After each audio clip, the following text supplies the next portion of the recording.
stands, one nation, under God, indivisible, with liberty and justice for all.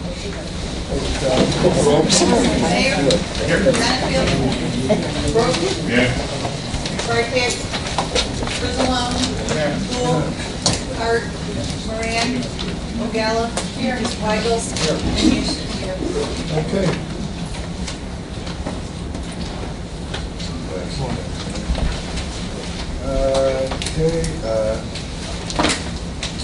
There are no minutes to approve today on the old business. Discussion regarding taxing district fees. Rhonda, here, I just know about it. You know, we probably do need to do some clarification. You know, Rhonda, for the park districts, she currently sets that value for the value of a approved acre for the purpose of impact fees.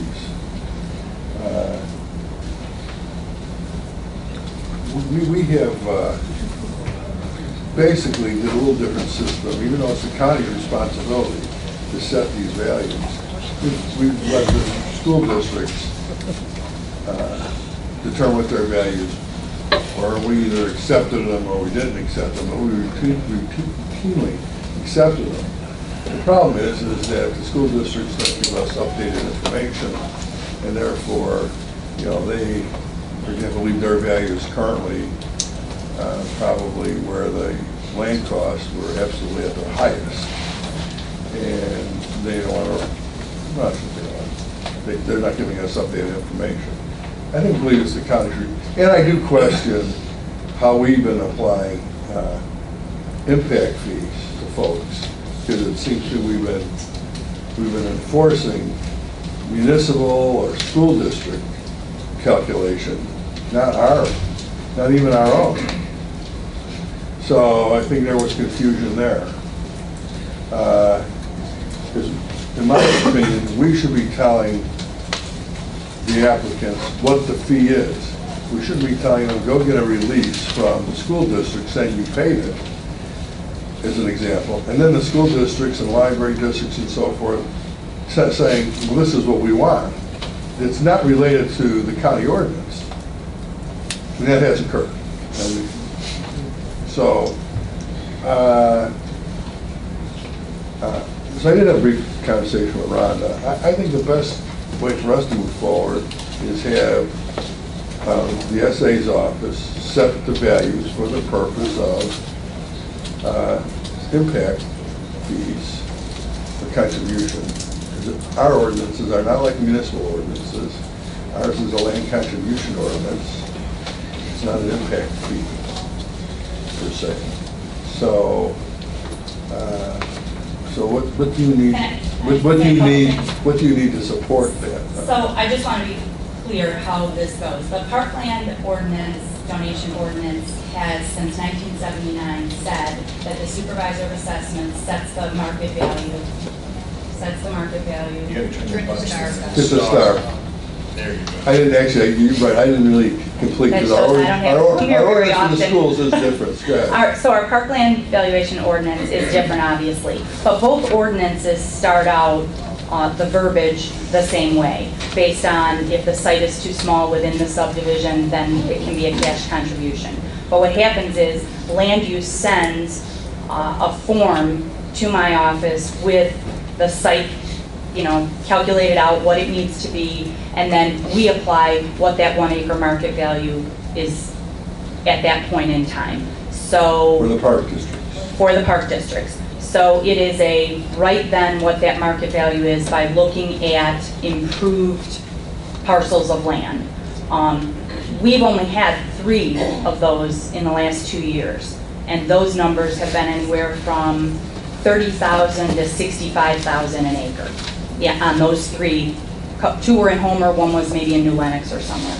So the school site contribution, the verbiage is completely different. It doesn't say anything about my office or I certifying anything. It says that schools provide you with an MAI report.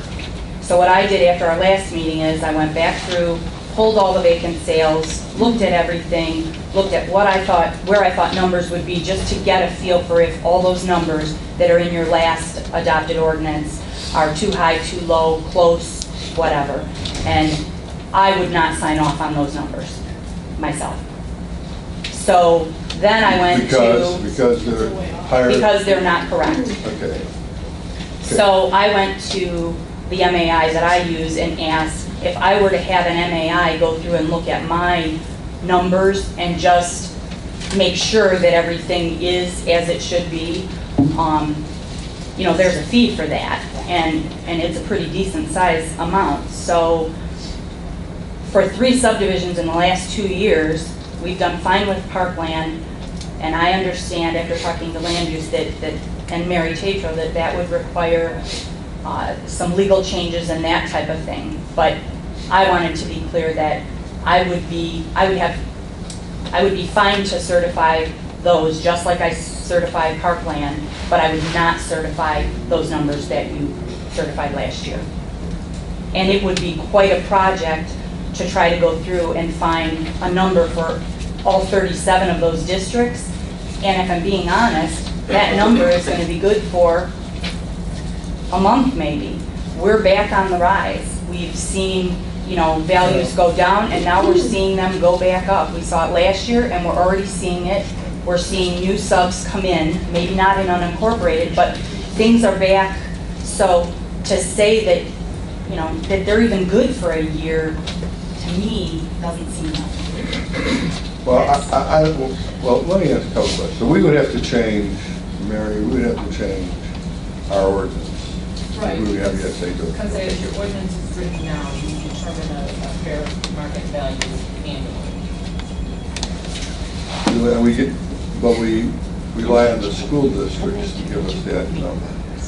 Well, the ordinance is written so that the school districts bring forth a recommendation. In the past, yes, we have relied upon it, but ultimately, it is the county board who then looks at those recommendations and you choose an amount, which is why I had indicated that if you want to get feedback from the supervisor of assessment in determining that amount, it is the county board's role to actually determine the amount. So you can get feedback from the supervisor of assessments in determining that amount, and you do not have to go with the recommendation that's brought forward by the school district. So well, I have another, do we have a library ordinance? I believe it is, yes. Is that the same? It is not. It is based upon the resident membership fee that would be paid by each household. So it is not based on. So it's based on the out-of-district fee. Correct.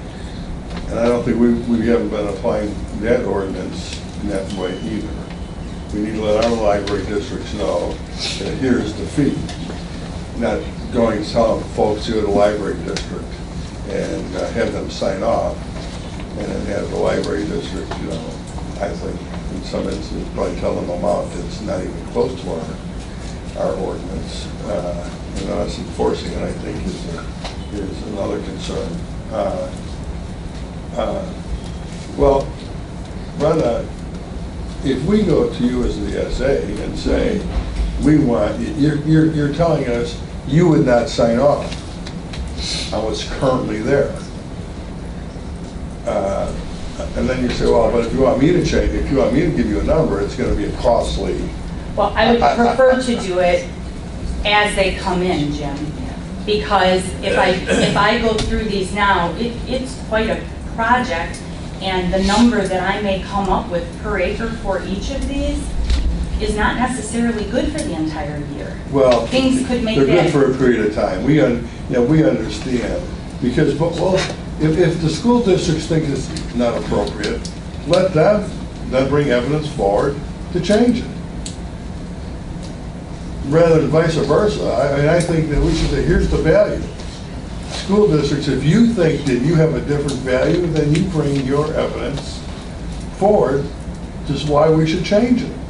I mean, I guess my reason, or obviously my preference is to do them one by one, because to do 37 of them is, as I said, is a lengthy process and project to come up with the right number, especially if I know that it can be, One a year? if it can be argued by someone else. I want to make sure my number is As right they on. come in, in other words, as they come in, as development comes in, Just like I do parkland.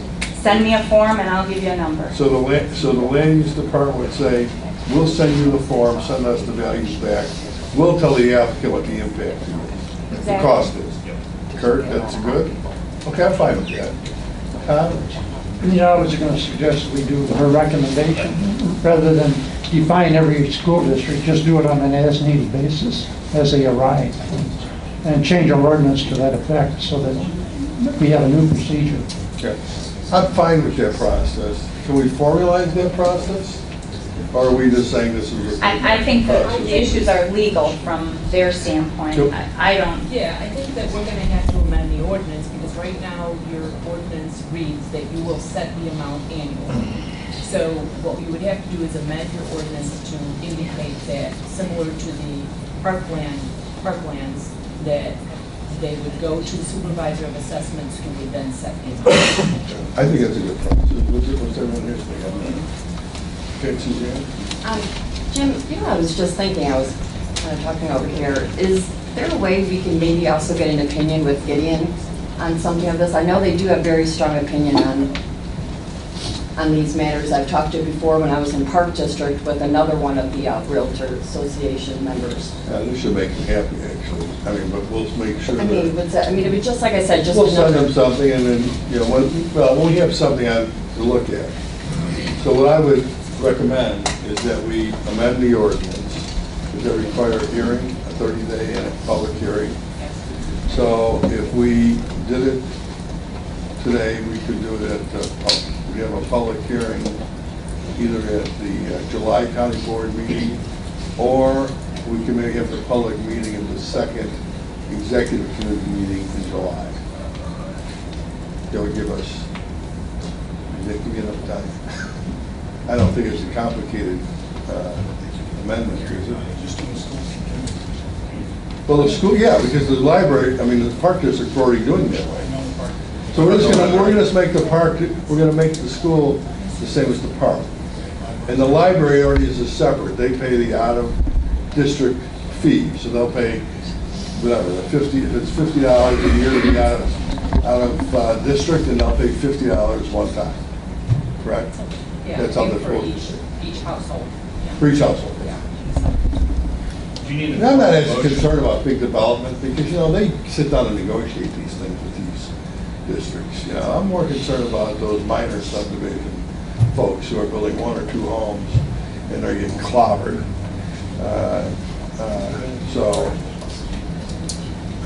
Okay. So, Bruce, Mary, Matt, we'll all work on this together. And we'll shoot for... Are you keeping this an executive, or is it sending land use for changes? We'll keep it here, Tom. Yeah, we'll keep it here. And then we will have, well, I don't know, it really is a land use thing. We'll keep it both. I still want to, land use can hear it too. But you We decided. did it, we already decided, yeah, we did. We already decided for you, Tom. Thank you. Do we need a motion So- to set the public hearing for this? Well, I think that we need a motion to amend the ordinance. And then, of course, everything else falls in, right? To amend an ordinance, you have to have a public hearing. So I make a motion to amend this to coincide with what we're doing with the park districts. Okay. Which we can give a second. Second discussion. Okay, so there's a question then, Rhonda. So in the school, park district, since we're gonna go kind of like that, anytime a new park district is formed, or a park or something, then they come to you if they want to create a new park, and then you evaluate what the value should be. anytime there's a new Yeah. subdivision in unincorporated Will County, Okay. if they decide not to give up a piece of land the size that is required for that subdivision, or if the size is too small, then they come to me to ask what the fair market value of an acre would be so that they can do a cash contribution. Okay. And I get that from land use on a form. And at that point, I go through, look at the values in that immediate area and assign a 1 acre per market, and it's calculated out. It may not be an acre that they need to give, it may only be a third. Sure. But then they calculate it out based on, if I say it's 65,000 an acre, then a third of 65,000 is what their contribution is. Okay, so then we would be going forward looking at if a new subdivision is going to be built in an unincorporated area for the school district, we would do a very similar thing. Same thing. And then, so the values that we approved last year, which a lot of us know had not been updated in years and years and years, those values you feel would change significantly? Yes. Okay, thank you.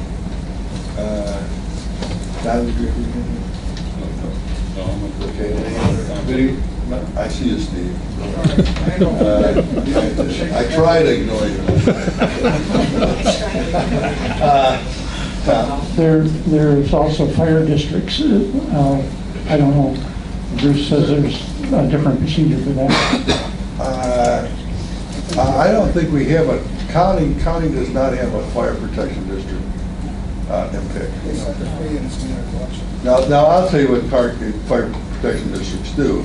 Not so much with individuals, but if there's a larger development, usually they negotiate something with the development. But we don't have a role. But we don't have a role in it. The fire department does have to sign off on development.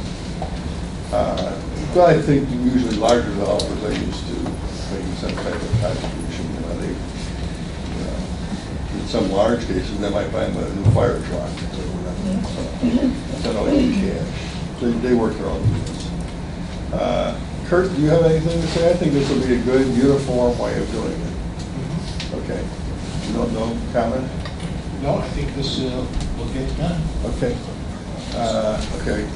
Steve, do you want to say something before we go? Yeah, I had, just to say one other, two things. One, Gideon is in favor of this thing. They had met with him last week, and they really like the idea of what you said, what you're proposing. And the other thing is, what about sanitary districts? Well, there's not impact fees to sanitary districts either. Outside of those sewer and water impact fees are something that are totally different, and I believe are regulated by the state of Illinois. And for private utilities, through the ICC, and the municipal, they're just told it's $5,000 a connection, or for whatever it is. It's not an impact fee; it's a connection fee. It's a facility. And once again, the county doesn't. We don't have a role in that. Right. Okay. It's either the state on the private utility side or municipals. They follow state statutes. Yes, Jim? Yeah, I have one more question for Rhonda.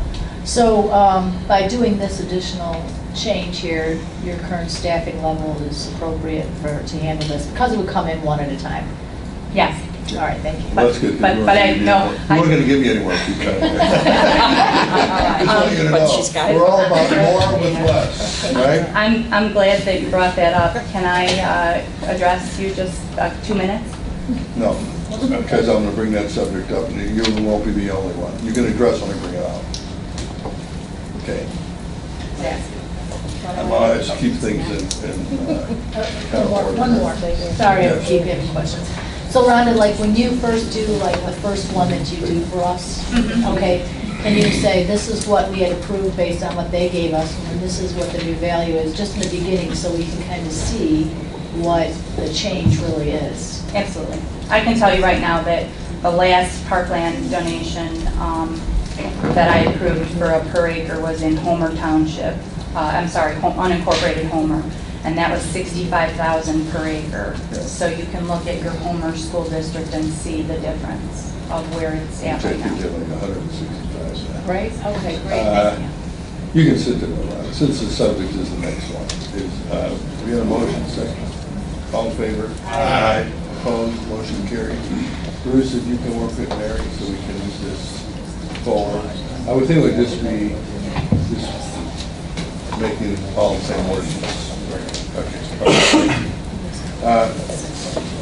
Item 2, hiring freeze of all positions within the executive branch, including the exception of Sunny Hill, but that also includes the SA's office, because the SA's office also needs advice and consent. And the reason I put those two down, because those are the two that the county board has oversight. I can't tell the state's attorney's office, or the county board cannot tell the state's attorney's office we're not hiring. We allocated their budgets. They can execute their budget if they see appropriate. By the way, this is not a declaration. This is about having a discussion. Actually, it does kind of make, I understand that there is things in progress. We all understand that there's very necessary positions that have to be filled. For example, Ken Kelly, our payroll administrator, is retiring, but you have to replace him. So we understand that. This is really start to have more of a discussion. And what really prompted this with me was the whole thing with the health department. And everybody wants to get up and say, we should fund the health department. These are crucial services. Well, not every position in this county is crucial, by the way.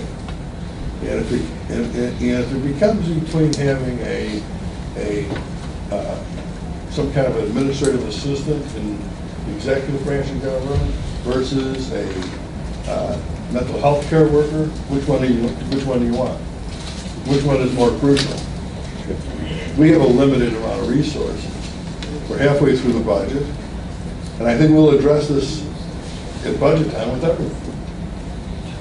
Our revenue growth won't even cover our additional cost for health care, which is another whole issue. So this is really about having a discussion of saying, let's freeze everything where it's at.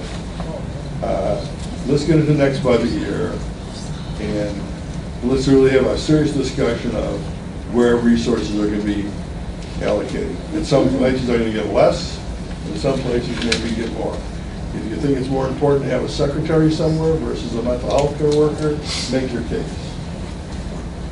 Don't get up in front of the world and say, we got all these crucial services and nobody wants to do the sacrifice or reappropriate those funds to save mental health, for example. And I think there's a lot of probably areas that don't need to be filled, or we can do less in. So this is really about a discussion. I do think that as an executive committee, we cannot let hires go through here. I'm not necessarily opposed to letting it go to the full county board with a recommendation of either a positive recommendation or a negative. And let the whole county board. For all those people who want to talk about all these crucial services, but that they want to hire somebody to do something else, then let them stand up for why they want to allocate the resources for these crucial services. So at any rate, that's what this is about. At this point, I'm talking to Finning. I'm looking for input here. And how you want to go forward with hires. I think, if I could, I'm good with freezing and looking at replacement as needed if someone retires, like you said. I mean, that's a really good analogy. I think, taking a look at things like the health department issue and making sure that positions are not only key positions, but also that they're being staffed with the people that are certified, eligible, have the right qualifications to do the job. And I think we need to also that needs to be part of our discussion here. And I'm going to hold off further comments at this point. The only other comment I want to make, there's some positions that can create revenue, by the way. Yes, I do. And so, for example, I'll take land use, for example. We have inspectors, for example, which we have an obligation to do in a timely fashion. And people pay for those services. You know, maybe not 100%, may not cover 100% of the cost, but it generates revenue. I mean, even things like plan reviewers, you know, to get projects through a process, but they pay fees for all of those. It's not just exclusively. So I look at, like, for example, I would probably, land use was asking for something, I would probably ask them, you know, are people paying a fee for these services? We should, not everything's the same across the board. And some things do need, I don't want necessarily somebody waiting a month for a building permit on land use. And so, you know, there's variables to hires, is what I'm saying. And that's why we should carefully, thoughtfully talk about hires. Go ahead. Well, first of all, I'm certainly glad to hear we're going to hurry up and replace Pat Kelly in payroll. She's got the most important job. So keep that going. But secondly, I think sometimes we spend a lot of dialogue, and I think everybody in this room understands the difference between a new hire and a replacement hire. And replacement hires sometimes, I understand, are very important roles. Now, I don't know how we put priority on who's more important, what priority goes first, but I do know that many people come before this committee and our board and departments for replacement hires make a very good case of why we should replace those persons. So I think the dialogue has to be, how do we difference between whose job is more important than others, because the cases that are usually brought before, and I know Rhonda probably have some right now, Sunday Hill oftentimes bring, highway department bring, everybody's role, everybody's job is important. So how do we say no to replacement hires in one department, and yes, we should in other departments? That's why you get the big bucks. Sir. Okay. You have to make a decision. If I said to you, what is more important, if you were going to put them side by side, and somebody says, you want to hire a mental health care worker or another truck driver in the highway department, you know what? You may have to make that decision. Okay. I mean, it's like, and you know what? And it may be more important. Is it winter or something? Yeah, I mean, you know what I'm saying? It's like, but we only have 6 months left in this plan. Correct. So, and the reason I think it's important to do now, because going into the next budget, here again, I think you're going to have to sit down and talk about where resources is going to go. You know, raise that levy for the health department that everybody was saying we can't do without any services. Then that means you raise their levy and lower the levy for everyone else. You know, it's decision making. You know, I mean, that's what you're here for, to make decisions. And we are the appropriators as a county board, not the countywide elected officials. We'll have to make the decision where to put the funds. That's our job. We have to do our job. Okay. So, and you know what? And we won't always be right. God forbid. God knows I'm not always right. Almost well. Anyways, did someone else want to comment? Yeah. Jim, first off, freeze is kind of a strong word. I agree. That's why I say it was more like a. But this was really more for a discussion about discussion on hiring freezes. And I agree with you. I 100%, as everyone knows, when this all kind of went down with the health department, the first thing, and this is, you know, I'd like to say I do well, I went and I reached out to the other counties to see what they're doing. This is happening throughout the Collier counties, throughout the state, of everything what's going on from Springfield and coming down, and we're feeling the effects. All of us in this local government, you know, school district, park district, as we're talking, and the county, we're picking up that slack because they can't get it together. Got it. So can't repeat that enough.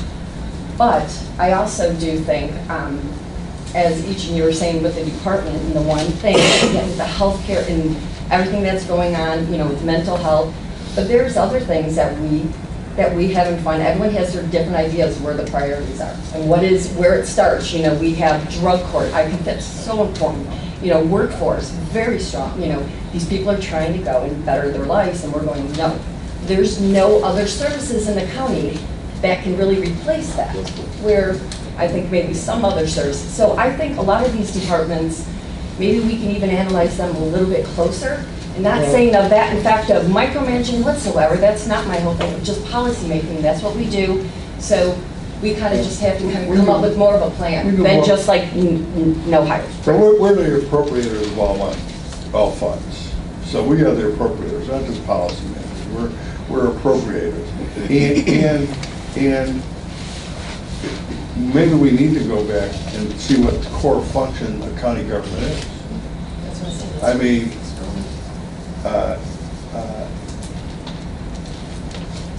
some things we might provide, services we provide aren't really core functions of the county.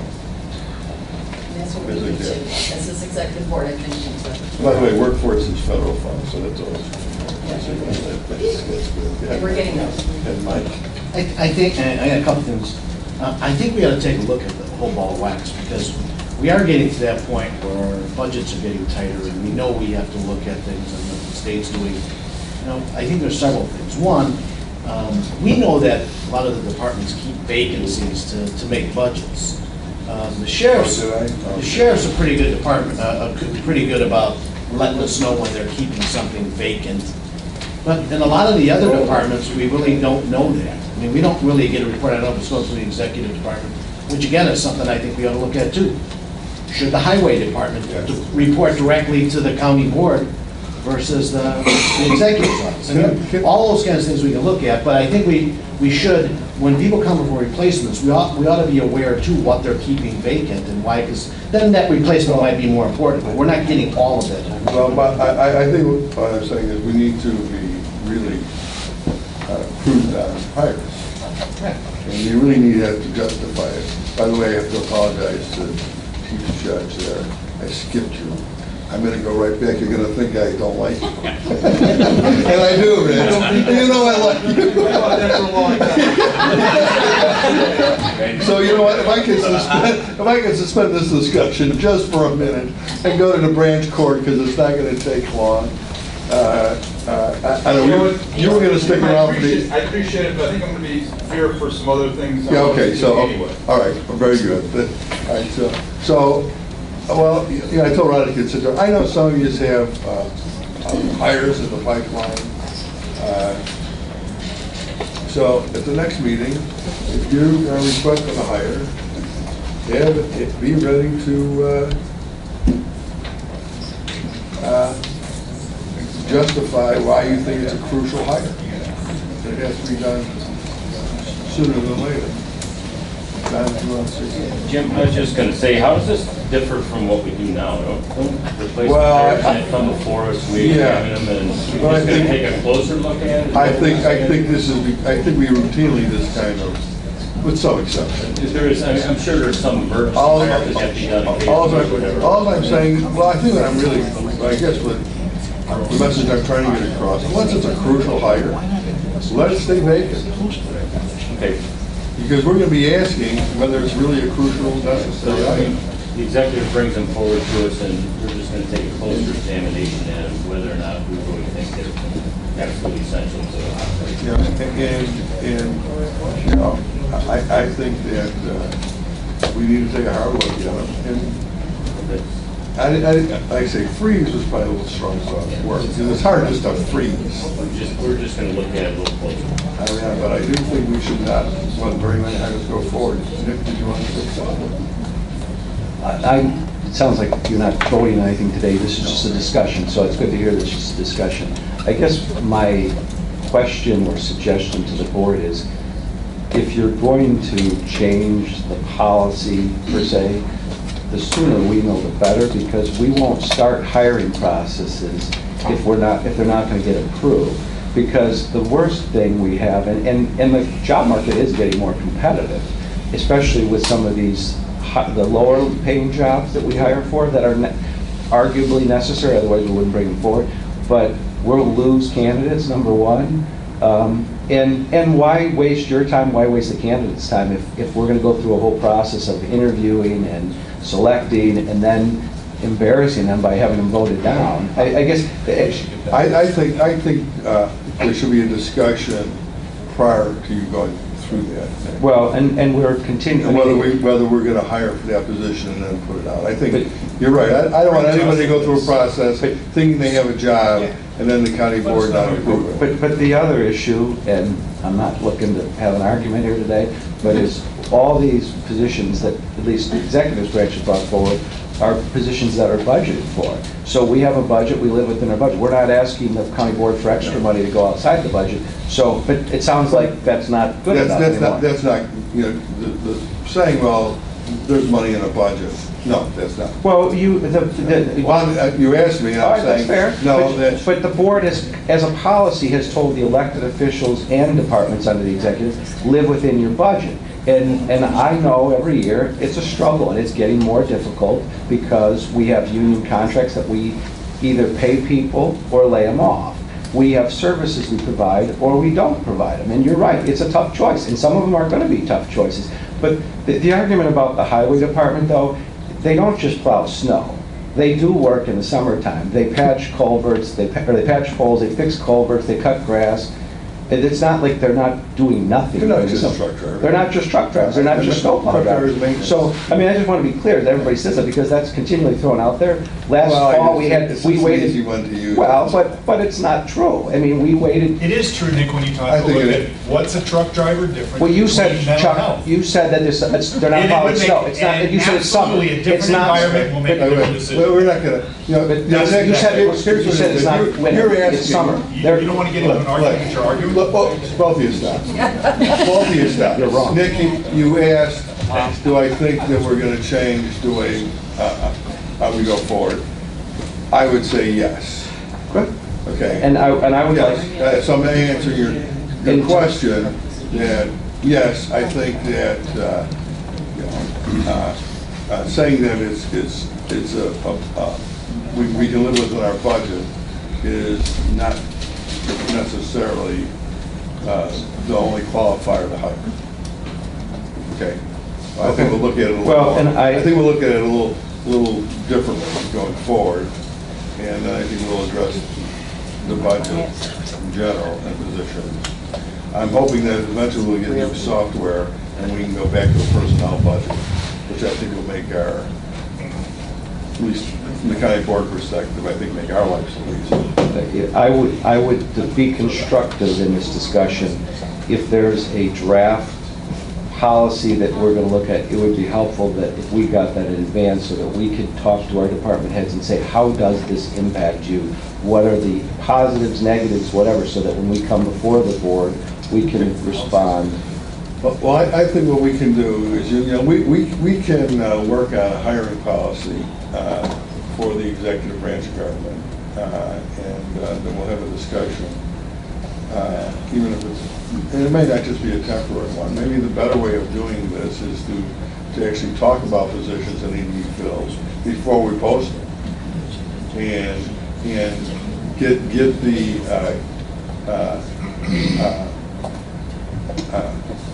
I hate the word approval, but I'm going to say get the approval for posting the job. Maybe we just need to do it differently rather than go through the whole process and then coming into the end. Maybe we'll change the policy that we approve going forward in the very beginning, and then reposting the position itself for filling. So that's my initial thought. I mean, we can have discussions.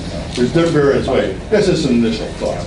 And I think the initial thought is we may have a difference of opinion on it, but that's what we want to discuss. But this is the responsibility of the county board. We do have appropriation. We do have oversight, and how we want to go forward with that is, I think, something we'll discuss, and we have a strong. I know that many, maybe you are one of them, that think the county executive is like all the other elected officials. He is not. The law doesn't allow him to be treated like the other elected officials. I understand that. And so unlike the constitutional office holders. Well, he is a constitutional officer, he's just not treated the same as the others. And that's because he basically, the Executive Act, this takes the administrative portion of what a county board chairman would have done. I'm simplifying. Well, yeah. But I mean, so it's an administrative side The day-to-day But it didn't operation of the county change, government. just like when there was a county board chairman, the county board still had to look at, still had to approve all hires. That never changed. So, so we'll have a discussion. What we think is the best and most effective way of moving forward. So, Bruce? I just wanted to point out, Mr. Chairman, that the departments actually get to make their case in the budget process. The conferences are going to begin, I think, on the 20th of this month. Is that correct? Well, that's what I'm bringing this up too.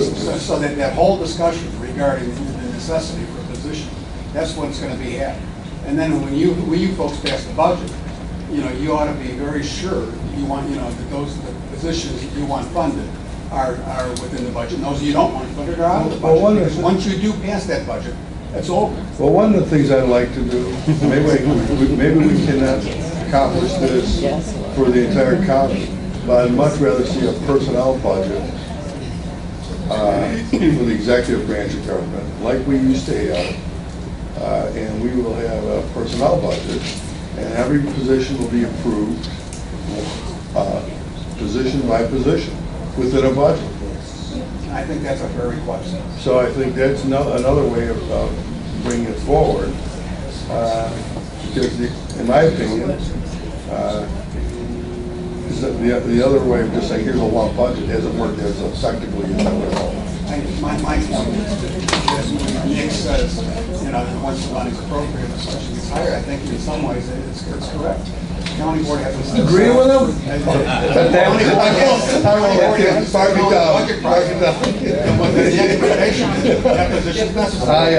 You know what? I don't totally disagree with you. Well, but I'm just trying to be more effective.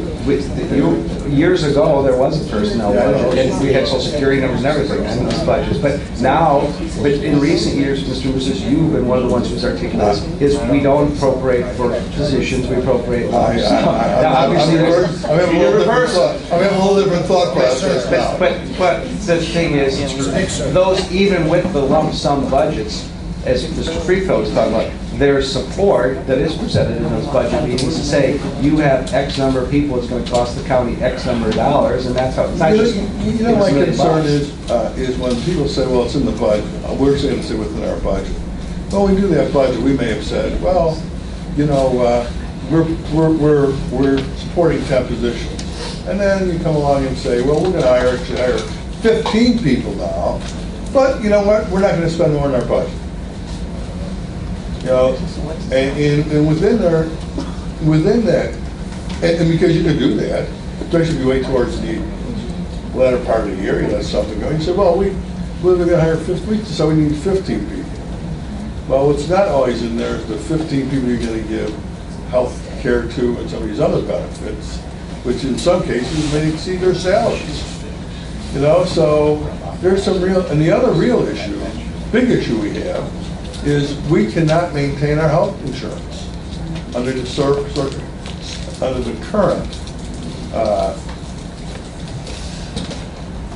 budget and revenue growth. You can't I don't think we can maintain our insurance program without a reduction of the workforce. And certainly we need to try to look at the health care plan and how, plan in general, and that includes everything that involves health care, to help maintain it. Otherwise, you absolutely have to reduce your workforce. We have to have those discussions with everyone in the county. I mean, there's some real issues that we're going to have to look at that I think we're going to face in the next few years. Like I said, we're at $45 million on health care now. At the current growth cost, the cost of the plan, you're going to be at $90 million in 5 years. How are you going to pay for this? Certainly there's not enough revenue stream that's going to pay for it. So, what concerns me more is kind of the opposite of what you're saying. You budget for 10 people, you have 9, you leave one space open, and then you hand out bonuses and increases and stuff like that.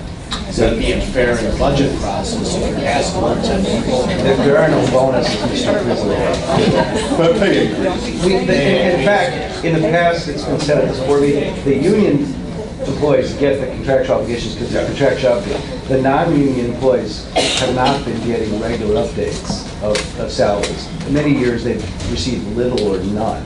So that's been... Sometimes there's a makeup year or two. But it's over time, there's a, and you may not care about this, but the supervisor who's making X amount more than their employees is no longer making X amount. They're like neck and neck. The only adjustments have been to try to separate, because we've had employees choose to stay in the union rather than accept a promotion to a management position because it's virtually no increase. And I mean, that's their choice, but the non-union employees have not been getting bonuses or raises that I know of. There may be a few exceptions that I'm not aware of, but there are no bonuses. Here you go. Well, that's part of an overall discussion too, but I know what you're saying. So I know, Rhonda, you want to bring a hire forward. I know the executive branch has some. Just be prepared to justify the nature and why it's approved. So it will be put on next week's agenda then? That was what I was respectfully requesting. Let me say this. I think that, mine is an extremely in the critical past, one. I've had no problem saying we're not moving it forward, but I believe this committee may look at it. I've always let it come to the committee if I didn't think it would go forward, or committee members, we recommend not moving it forward. Maybe we'll move everything forward. I don't know. And with the recommendation of support or non-support for the position. We'll see. I'd rather actually have a discussion here and delay it here. But we'll have that discussion. Just be prepared to. I mean, I'm prepared right now. If you want to have it here, I'm prepared. No, yeah. Okay. We'll do Next Thursday? Yeah, well, I've spent enough time on it. Thank you, I appreciate it. So will, Mr. Speaker, so that I understand, whatever request you have, Rhonda, and or executive, you will move it forward to executive for discussion? Oh, then we'll have an opportunity. We'll always come to executive. Okay. I mean, not always, not So as long as we have it on the agenda and have an opportunity to discuss. Okay. Chief Judge Constance, I apologize. We'll go back to the branch court, the village of Monee. This deals with District 1. You know, they want to go to Indiana. Yes, Monee, Judge. Speaker, members, good morning. This is a continuing effort to move all the branch courts to some public or a governmental facility. This is the last one, actually. It was in the Peatone Fairgrounds, privately owned. We want to move over to Monee. We've been talking to University Park for some time. It didn't work out, but we went and saw, Kurt Sangmesh and myself went out and talked to the mayor of Monee and went to their facilities. That's where Branch Court was a number of years ago. Yeah, it was. Yeah. In fact, I presided there in 2002 for that year, and it's a nice facility. They've actually, across the parking lot, built another facility, so if for some reason we need a larger space, that we'll have that space if we needed it. They're going to put in another public door in their regular building where we will hold court. We think that the place is sufficient, the location, geography is a good spot to have it. We have prepared a lease. The State's Attorney's Office has reviewed it. They asked for a couple of changes or suggested them. We've made them. Monee has approved them. Just a few issues for this board, I think, is the rent is a little bit higher than the other branch courts that they're asking for. They're asking for $1,000 per session. All the other branch courts are somewhere between $700 and $800 per session. That session, I mean day. I think we can bring down the total expense, though, because it's our idea to reduce the number of sessions that we have out in Monee now from 3 sessions per month to 2 sessions per month. That would resolve that problem. I guess another potential concern for the board might be, well, if we pay them this number, then it might set a precedent as other leases come up for negotiation in the other branch courts. That's something I wanted to let you know about. And let's see. And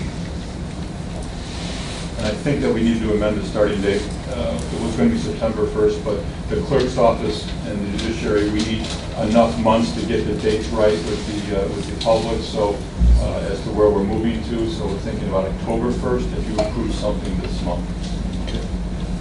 You want to? Yeah, I have a question. Why don't we get it on the floor? You want to make a Okay. motion to approve? Motion to approve. Okay, discussion. So, going from 3 per month to 2 per month, I know sometimes that court is jammed. So how would we handle that? Would it be more determined that you come more timely versus just everybody show up? I mean, because I know the atrium will be full, the parking lot will be full, the courtroom will be full. That area, or that branch court covers a lot of municipalities as well as the county will out there. Beecher, Monee, Keatone, University Park, Crete. So you do get a lot of files. But the files countywide, traffic files have been reduced over the last few years dramatically. I'm still trying to get my finger on as to exactly why. There's probably 3 or 4 different factors that have contributed to that. But we've lost something like 30 or 40,000 files in the last 5 or 6 years over time. And we think that in looking at these numbers, and Kurt's not here to talk to, this question would be better for him because he had done this up until retired Friday, but he thought the numbers would justify reducing it down to a session. So, I mean, if it doesn't work, they can always increase the session. but then the rent will bump, right? We understand. It's paid for, right? So we have a motion, a second, all in favor? Aye. Yeah, I do have one question related to this. The sheriff's substation out there, which we're no longer utilizing it, correct? And you know, and the thought was initially that we would, we did add on to that facility. And the thought was is that we would put a court out there similar to this. And since it's no longer being utilized by the sheriff's department, actually even has a couple lock cells in there, I wonder if we can do an evaluation and look to see if that was something that could be suitable with maybe some modification or some addition. For that. Now the problem would be maybe parking. We do own an additional property there. The intent was, the Public Building Commission owns that property. And by the way, the property is owned by the Public Building Commission. We should have a discussion about transferring those properties to the county. Because the county paid for them through the Public Building Commission, even though they hold the title. If you didn't know that, I guess I'm talking to Nick and David. You know now that we probably should get that property over to the county. You know, and the intent was to put some kind of courthouse. We thought we were going to get sewer and water, but the developer that was going to get that sewer and water there, the development I don't want to say they went belly up, but I mean but we should take another look at that. Even though it's not an instinct, we still need this facility. But I mean, we should take a look at the county-owned facility. Of course, we have to have a discussion also with the sheriff, but it doesn't seem that it's something that is useful for them any longer. But Judge, maybe you could have a useful for it. To add to the discussion as a potential option, at least since I've been chief for the last 3.5 years, this board has been interested in considering the possibility of putting an eastern satellite courthouse. And if and when that happens, it was always my thought that that's where the court would ultimately be held. Right. All the municipalities would go into that facility. So I don't know how that might play into what you just mentioned. Well, that's what I'm thinking, that the branch court, this would become the branch court. And the branch court would become like this I call it the traveling court. Yeah, so this would replace that. And maybe even for more in those communities. But I think we should have a look at that, because there could be, I think it'll be a couple of years away before we actually. And this is a 3-year lease, by the way. Okay. So I think that we should take a look at that, and I think it could be suitable. You know, the problem was we didn't have sewer and water. We thought maybe I think there were some limitations on the septic field there. But I think if we were just having, like the branch court, what is the traveling court? What's it called again? The branch court handling traffic and ordinance violations locally. Okay, it's all branch court. So that this would be the permanent site for the branch court in a county facility. It might work. It could be. It could work because we wouldn't have the volumes of a day-to-day. In other words, the septic systems could work, I think. Especially if we have a very, especially if the health department folks are having a good day. Right? Like getting healthy. And Jim, like the east, if there's a northern satellite facility eventually, there will be, I think, there will be. I would anticipate the same. The branch courts of Lockport, Romanville, Bolingbrook, maybe Plainfield might end up all in that one facility. It would seem to make some sense. But that's for the alternative. The reason I bring up the sheriff's facility, since it's no longer being utilized, I don't like county assets sit idle. So we should take a look at this. And we did put an addition on there, so I see some of the sheriff's department is standing up now. We are utilizing it, we just don't have the lockup open where people can drop their prisoners off anymore. I'm sorry, say that again. We are utilizing it as a substation for walk-in complaints and for our officers, but we just don't have anybody dropping off their custodies there anymore from out east in the jail. Okay, so, but it still can be used, we can still maybe go forward and look at it, since it's being minimally utilized by the sheriff's department. Okay. So this week will be sent on then to the county executive for... Yeah. You know what, Judge, while you're there, what's your next item? Well, I think we have, I'm here, I'm very interested obviously in some of Chairman Frizzolone's Jim, he has the additional request. There's an additional request, yes. Yeah, There's an additional request for, are you getting some funds, right? Yes. So there'd be an additional request, and this needs to be placed For for a finance for assignment. Okay, I guess you really don't need to comment on it. It would be a supplemental allocation, AOIC. The Supreme Court has some extra money, and they decided to give all the probation departments in the state a supplemental allocation. And I talked with Chief Justice Garman, along with AOIC Director Mike Tardy, asking them if an appropriate use of those funds would be for specialty courts, and they said yes. And in fact, I was told this morning that I'll be getting a letter to that effect within the next couple of days, because I had expressed this board before the Supreme Court's huge approval and backing of the specialty courts. And we use probation court services for the specialty courts.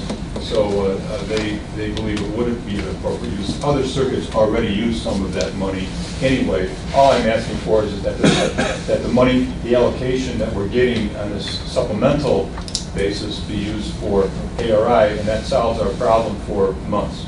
Very good. Okay, that's great. Well, we'll do that. We'll assign that. Thank you. Okay, thanks. All right. I'm trying to get a taste. Who? Don? Oh, Don. You're on my blind side, Don. It's all right. It's all right to say. It's all right to say Jim. Sorry, you can say Jim. I'll still turn. I had one question about the lease arrangement. What was the lease arrangement we had with the fairgrounds? And is this all timely? Is that expiring now? It's more than timely, Mr. Moran. We've been on a month-to-month now for close to a year, at least all of this year. And the other question, I guess, goes back to Jim, I guess. How much property do we actually own there at that substation? Because I know the building's pretty little. I think we own a couple acres out there, actually. And we've got some additional land. I want to say maybe an acre and a half. But here again, I think that we should get that inventory of those properties at the Public Building Commission over here. Because I know even after they put the addition on that building, it's still pretty little. We probably could put another addition on the building. Well, that's why I mentioned you might have to even do an additional for expansion. For $1,000 a month, I'm not sure it's worth that at this point, so. Okay, thank you. Well, I'm thinking long term though, too. But it's a declining number, he's telling us. Well, there's other, maybe we use some other. Maybe just use land. You know what Drew? Huh? Okay. People in You would be saying that with, he doesn't say that about Romeo. So my comment would be, there are less people living in Eastern Will County all the time due to many different reasons, so they've gone to Indiana.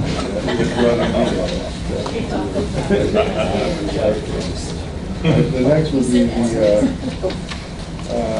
presentation of grant writers, Lois here. There she is.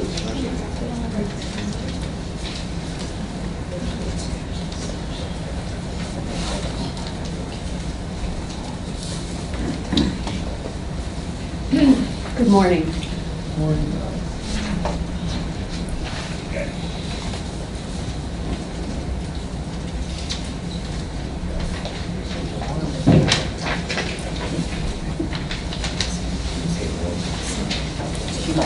Lois, anytime you're ready.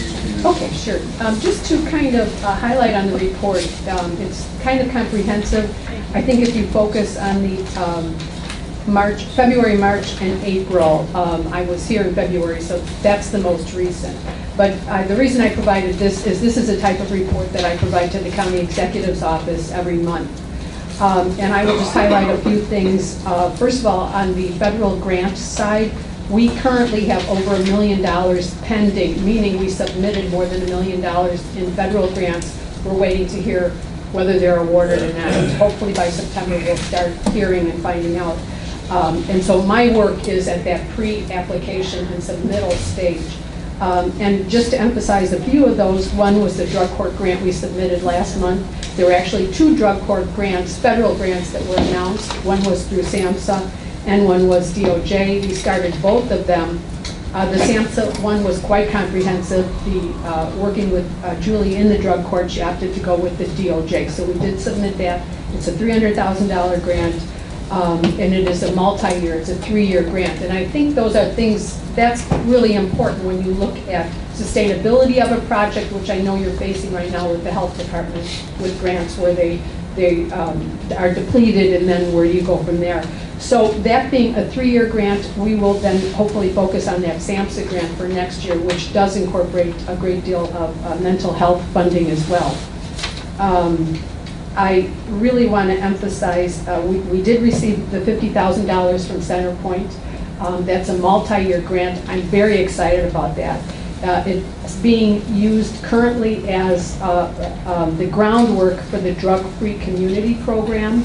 It's being housed in the Sheriff's Department as a collaborative with the County Executive's Office. The purpose is to start the community collaboration, so this will be going county-wide in every county commissioner's district to be able to, again, lay the groundwork so we can apply for that federal grant in January. It'll come out in December and we'll probably submit in January. And that's something that really focuses on, prior to kids getting involved in heroin, this deals with the Illinois Youth Survey and where Will County stands, one of the highest priorities in terms of substance abuse and youth up to age 18, and that's what this will focus on, has been tobacco, alcohol, and issues like that. And so, again, I feel very strong about that grant. I've been talking about it for probably the last 3 years, but getting this match, and I really want to emphasize the fact that a private funder has helped us with the match for a federal grant is really a good thing. So we're looking at the second $50,000. So we'll hopefully have $100,000 going into this grant. So if you have any questions, I'd be glad to answer. I do. Sure. Yeah, I'd love to see one more column on here because it confuses me a little bit when I look and I see the first one says $50,000 and yes awarded. Then I go down to $250,000, which we determined, and $150,000. So we have one column of what we actually just received, instead of having to try to look at the numbers and say some are yes, some are to be. So what does to be determined mean?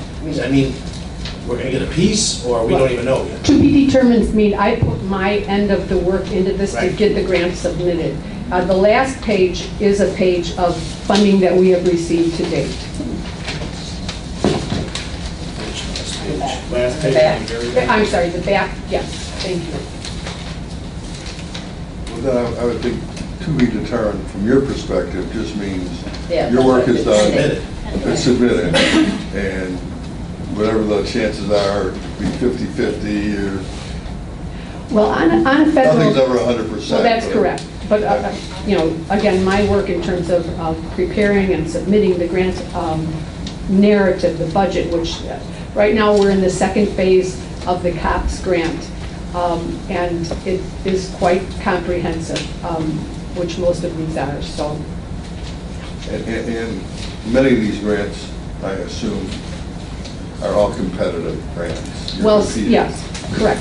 The majority are, and I really want to emphasize, you know, on a weekly basis, I receive probably 5 emails from grants.gov announcing all health grants, DOJ, FEMA grants, and so the first thing that I look for when I look at that announcement is how many are they going to fund across the country before I send them to any departments.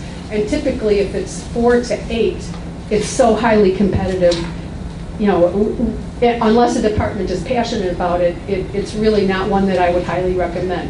For example, the DOJ grant for the drug court, they are going to be awarding, I believe it was 75, so we have a very good opportunity there. The drug-free community grant, they will award, I think it was 175 last year. So those are really good federal opportunities where we really do have a good chance. We have a good track record in those. Well, types of we activities. try hard. I mean, Yeah. it's, again, that's what I really look for, is how many are they going to award? Because, you know, if we were Cook County, and I hate to say it, but we're competing with all counties across the country. But that's kind of a tough one, so. Yes. Okay. Lois, because we know with Nick, and we're going to have a actual monthly, and I've been sending you the emails. Right. Have a conference call, so we Yes. can get that, that's tomorrow, correct? Friday. Isn't it? So we can get with the updates and as well go over all the different grants. I know I've been sending, poor Bob, he's getting all these emails from me that I'm going, okay, do we have a game unit, can we do the, you know? So we're all kind of trying to look to see where we're getting. And I also know that the dollars, they have to come through Springfield. There are. If you can explain that a little. Sure. The state passed through, I mean, up until, I want to say this past year, we've been successful. In fact, if you look at, I can actually pull more history of our grant awards here.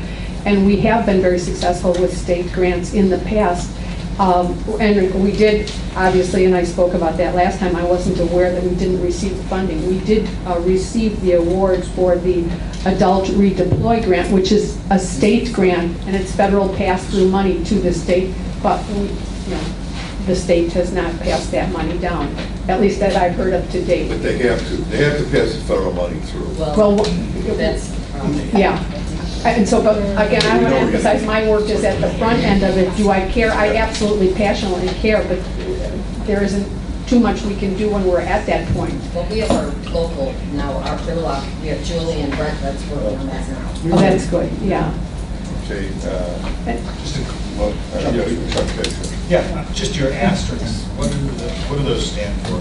I see asterisks under 125-15 reports and specifically next to some of the initiatives. That would be under June 2000. Be like on the third page. Yeah. What you're looking at. You know, sometimes I will put an asterisk for just kind of a note for myself. I apologize for that. And That's okay. I didn't know if they were reflecting, looking at one thing versus They only have another. something for you, right? And it might be a That's reminder fine. for me to go back for the next year. I do want to emphasize too, like you might see Centerpoint on here 5 times. That took a lot of work to get that $150,000 multi-year grant from them, as well as waste management. And we had received one from, not John Deere, but Caterpillar. $150,000 for a county government this size, that's big. I retired from the University of Illinois, and so we would get a lot of multi-year grants there, private funding. I'm just emphasizing that really, those are big funding projects. And I do want to thank Commissioner Weigel. I was able to contact WeatherTech McNeil. And so we're slowly working with them to see if they'll participate too in funding, a private funding project for the county. And just to read, so when you have 12, 20, when you have at the bottom of that page, 14 report, are those when you started those? I'm just trying to understand your workflow here. Were those when you started the Yeah, grants I can and say how this, they- that, yeah, my report was kind of changed a few years ago, so. Yeah, I'll cut off. So just to help maybe understand the process too, I think some of you know this, but Lois gets, not only things she gets on her own, but Smith Dawson is sending Bruce Freefeld and myself and Lois grants all the time. Now, so we get, 100 grants, 200 grants a year, and then Lois, and this is Grant opportunities. grant opportunities, Right. which then she starts researching them. And there's been times where I have to say to Lois, well, we're not going to go after it because some of the departments don't have the time or the inclination because it doesn't. This goes kind of to our larger discussion of core mission versus things that take us off. And sometimes it's just a matter of some of these grants may involve 40 hours of work, putting all the data together, and some of our departments either choose not to because it's not a core mission or they don't have the time to do it. But that big list of, let's just say 200, shrinks down to say 75 that we actually research on some portion, and maybe and we may submit 50 and then we get 3 or something. There's a filtering process that's going on, and because of what Lois has already said, is with the state being a little funny, we're going continue to go after federal grants, but Lois has focused more in recent years on the corporate. Some of this is just to try to give a representation of what she's doing. To your point, Chuck, is you might see Centerpoint on there numerous times because we've been chasing them for literally a year or more, and there were some outstanding issues why they couldn't approve the money, but they did do a previous grant for $50,000, which updated the health department's website. This second grant is, as Lois said, is kind of priming the pump for the drug-free community. And my question, Nick, and I appreciate that's just for some of the and other it was folks. much simpler than that. It was, into here you have 1, 2, 3, 4, 5, 6 grants that were reported in 12 of 14. Are you giving us a history of those grants we received in 14 and we have stuff going on in 15? I mean, there's just things that aren't in chronological order, and I'm trying to understand what the process is. We debated whether to give you just the more recent stuff, which we can do that in the future if that's better for you, but some of that stuff dates back to that far, and Lois is giving me monthly updates on what grants she's working on, submitting. Some are, I set up meetings, like Nick Neal in Bolingbrook. She set up a meeting. We may not get anything from them for a year, but we're going to chase them. So some of those, but I guess I'm trying to answer your So when question. I'm looking at this, I see we got in 14, we got 150,000 from the adult redeploy, but the to be determined, we didn't get 2 grants, Exelon and Centerpoint, yet they appear later on because you continue to work that issue. Right. Okay. I like this. It's like a pipeline report. Yeah, it is. I just want to make sure I know what your It's just pipeline like a means. pipeline report on what's there. It's not perfect. We've tried to streamline this a little bit more for my sake, just so I know what Lois is working on, but also for your sake that we have something to report. I mean, if you have suggestions, like each one of these items there may be a stack of application and paperwork, this thick, right, Lois, for each one of these. If you're interested in a specific one, and board members have sent us grants that they come across, and if Lois isn't already chasing or investigating, she looks into them. I think if you look at like a pipeline report, and very often the pipeline report shows where you are. So you might be like a center point in the pipeline, but they're in the very beginning of a pipeline. Right. And there's much more work to be done. I think that type of report could be helpful. They say, well, you have all these things in the pipeline, but they're at different stages in the pipeline. You don't need to keep going Just over the whole there's thing. And move your award. They're in the pipeline, and here's where the stage they are in the pipeline. Move your awarded next to the amount, and then when it's awarded, drop it in.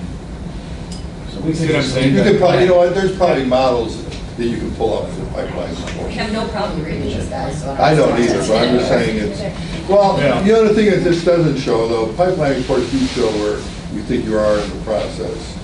That we're in the very beginning, and it may take a year or year and a half to get to the end on the private sector.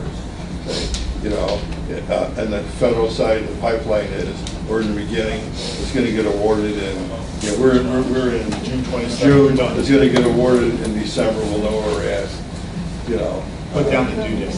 We just, So it's just, one thing that Lois mentioned that we can't report today is Waste Management did previously give us 50,000. There's another 50,000 potentially, or most likely en route, but we've had, this was, some of you were at the ceremony, this was a kind of memorial to Lee Edelman. The challenge, this was funding a veterans internship program.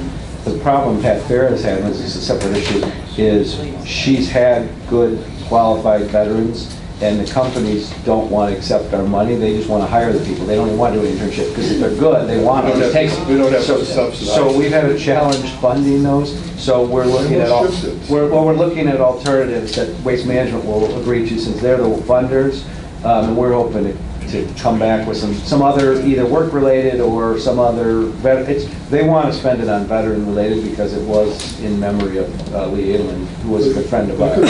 Other education training programs.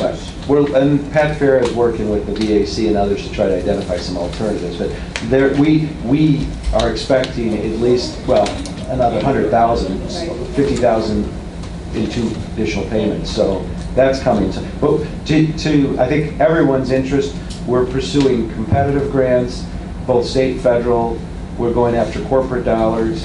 And then there are formula grants like the JAG grant, which we get, but at times I've asked Lois to get involved, other times not as much, because that work still has to get done. If you don't do it, then you won't get the money. You say corporate, but I assume that includes foundations.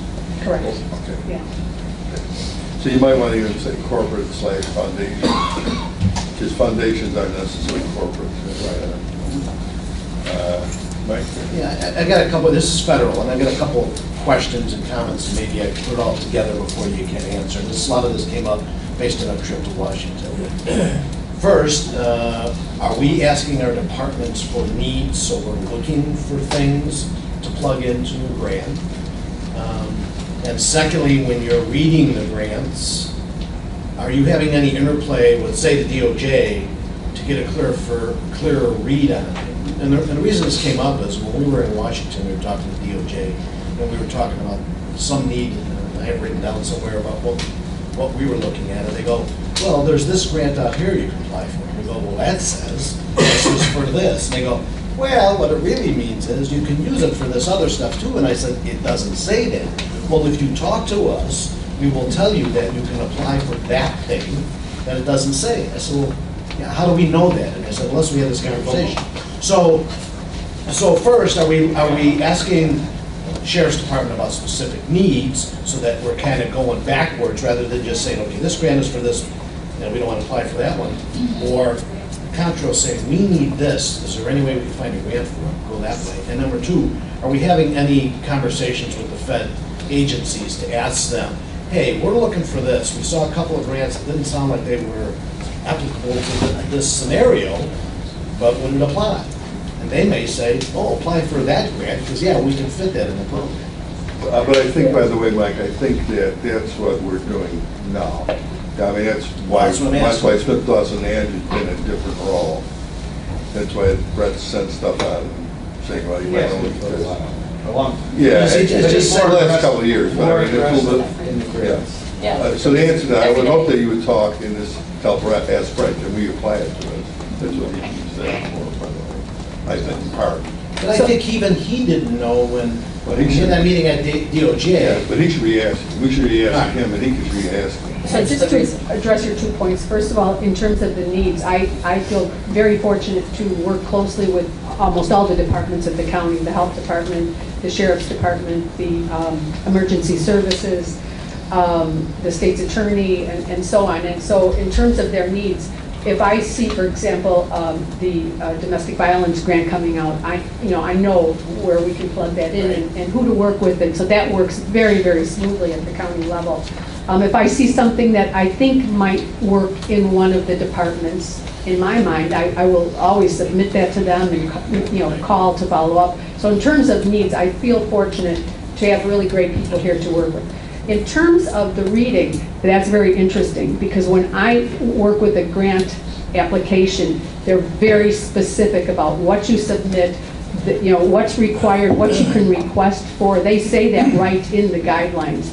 Now, if you have a contact, I'd be glad to work with them at the Department of Justice, but I typically see a certain level of flexibility in these grant guidelines, but to be able to say a Department of Justice grant is specifically for one thing, but we want to use it for the drug court, that's pretty tough to make that, for me, again, with my work. Meeting with me.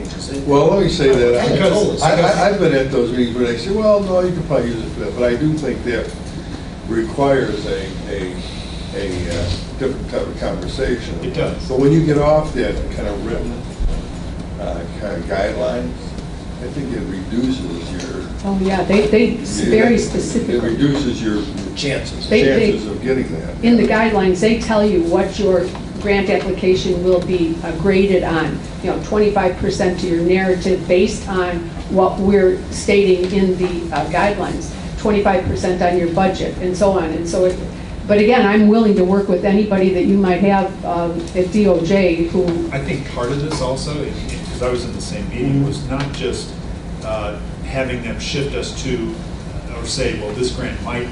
They also are saying, these grants are coming. And having that discussion, and I think to Mike's point, having a fairly decent idea of what the needs are, and especially some of these repetitive grants that we're not getting, picking up the phone and maybe having that phone call directly from you versus, and I know Brent and those guys are supposed to be working with us. No, that's part of their function. It is part of their function, but also when you are the grant writer, because I've written a few, when you are the grant writer and you are having a conversation with someone and you're trying to put together the sentence patterns that they want to hear, hearing it from them helps you in that process. And having a filter like Brent may or may not get that same message across. And especially if you're having a conversation and saying, this is coming, they might put something in their grant that they hadn't thought about because of the discussion that you had. So I'm not so sure that it wouldn't help to By the way, when I talk about Brett, it's for Brett to facilitate the connection between Lois or... And that could be totally somebody in the department.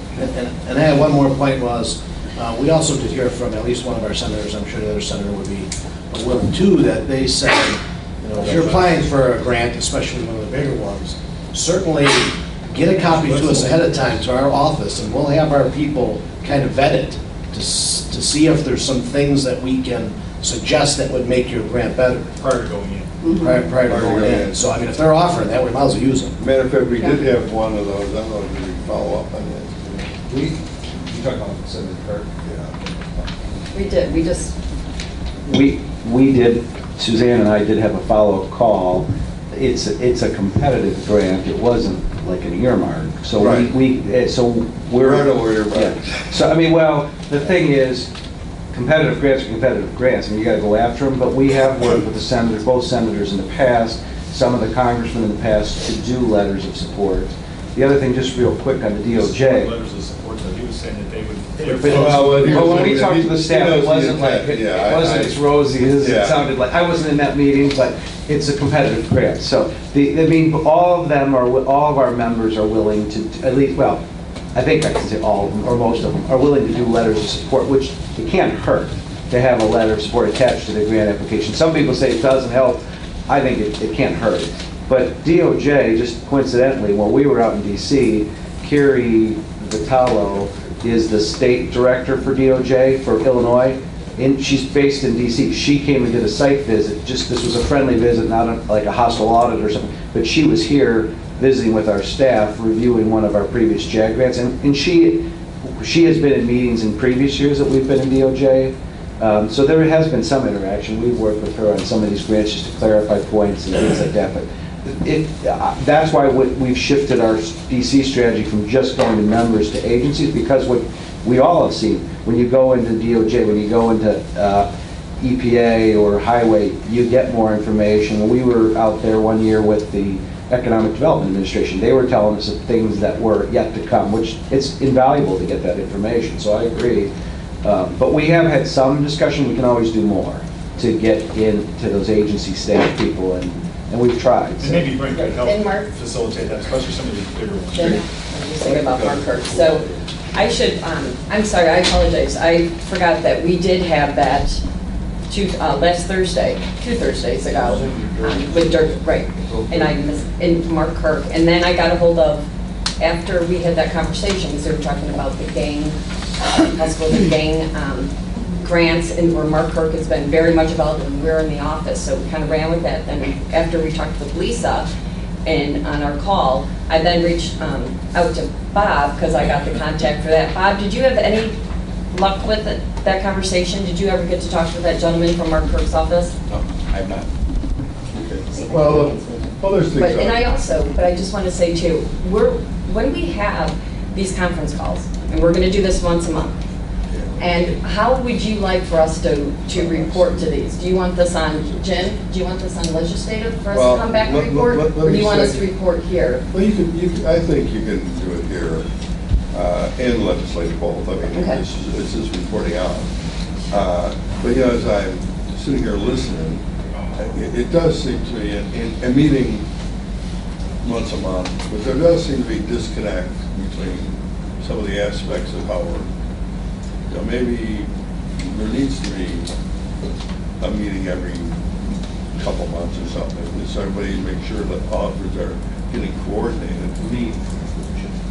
Well, like you say, well, we just talked to so-and-so in Washington. Well, is that really communicated effectively? Well, it's not quite what it's about. But, but you know what I'm saying. I mean, it's not haphazard.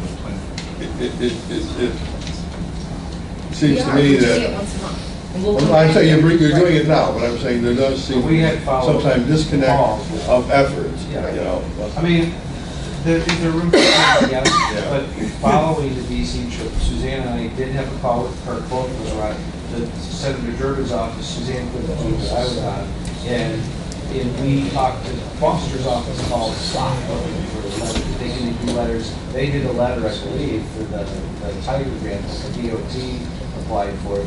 It's a long shot that we're getting funding, but we threw an application in for that, for the Weber Road. I talked to Lisa after our call. I talked to Lisa twice, and we've been emailing in constant contact. Yeah, like I say, don't press you for Lois, thank you very much.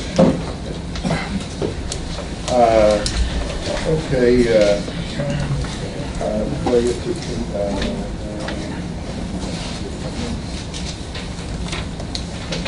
what the committee assigned, so I want to make sure that we have, we're also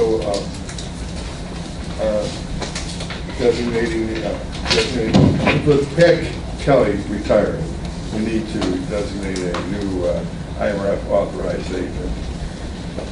So that we'll put that over to finance, and then supplemental allocation from the AOIC will also go to finance.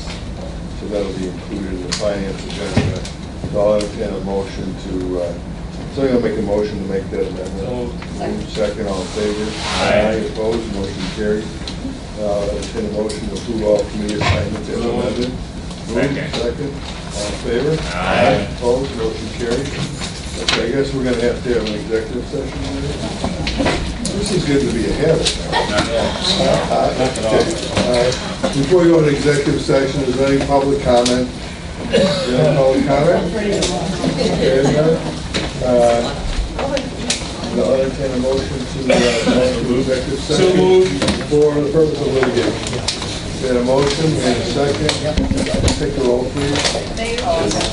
Yes. Yes.